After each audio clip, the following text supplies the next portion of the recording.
Hi guys, good morning. I wanted to show you kind of a specific thing that I've been doing with my Outschool classes. And it's using Feedback Panda to help me speed up my process of writing feedback to parents on Outschool.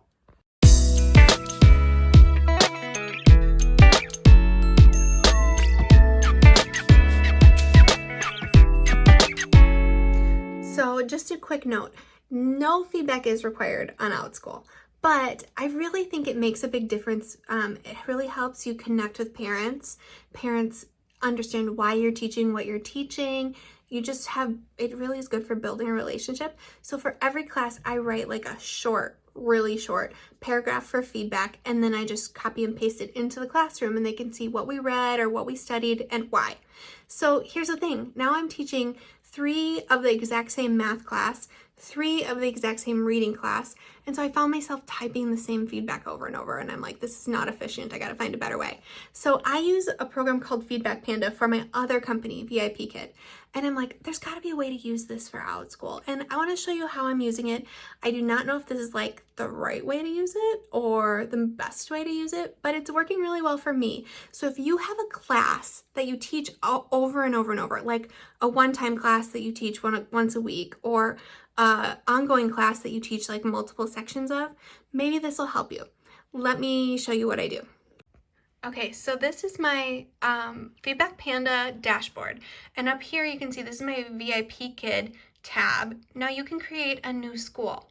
I have a school for GOGOKID lessons, and I have a school for VIPKID lessons, and a school for Outschool lessons. It does not cost more money for your subscription. So here is the Outschool, and this is where I save all my Outschool templates. So if I have a brand new template, I'm going to go here to create new feedback. I'm going to come back to the student part.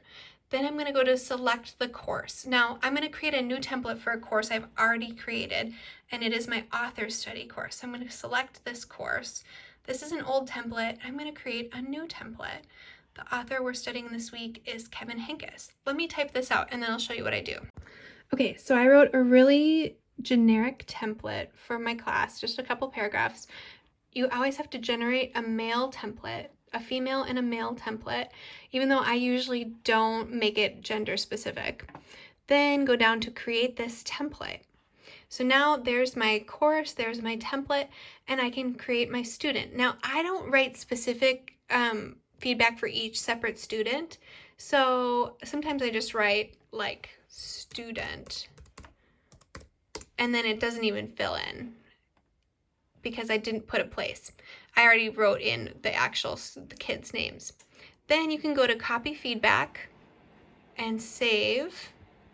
And then I have that feedback copied and I just pop it right into the classroom on Outschool.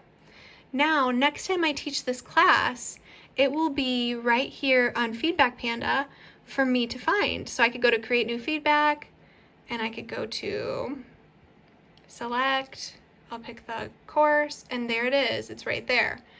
Isn't that awesome? So if you're doing this, if you're writing feedback over and over, this is a really slick, quick way to do it. I have a little helper here now. Can you say hi? Hi. This is Ella. The last thing I want to tell you about Feedback Panda is that it is a subscription service, and it's $15 a month or $140 for the year. Yeah. Thank you for helping me. So if you do the yearly subscription, it works out to about $11 a month. So that's what I do. And for me, it's totally worth it because I have hundreds of feedback templates saved on there. So it's totally worth it for me. Yeah. Yeah, you agree? Are you my teacher helper? Yeah. Hey, thanks for helping me today. For Feedback Panda, they do a referral thing too. So if you want to try Feedback Panda, you can do a month free trial, but use my code, okay? So my code will be down in the description. Thanks for listening, everybody. Ella, say bye.